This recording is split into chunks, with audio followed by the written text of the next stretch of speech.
والتمسك بالسنة بفهم الصحابة الراشدين فيه المخرج من الفتن والسلامة من الخلاف الضار، وفيه معرفة الهدى عند الاختلاط.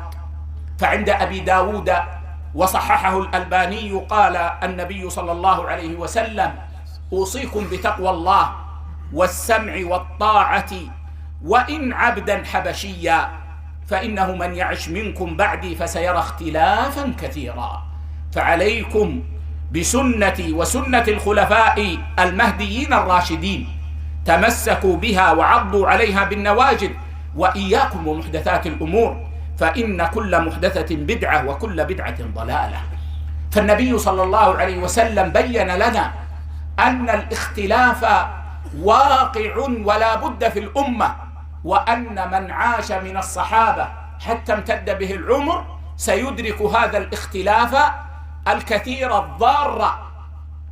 وبين النبي صلى الله عليه وسلم المخرج منه، وهو التمسك بسنته صلى الله عليه وسلم بفهم صحابته أهل الرشد والهداية، وعلى رأسهم الخلفاء الراشدون الأربعة. فإن في التمسك بالسنة بفهم صحابة رسول الله صلى الله عليه وسلم السلامة كلها، والمخرج عند الاختلاط من كل ما يضر، نور يضيء الظلمات عند وقوع ظلمة الاختلاف.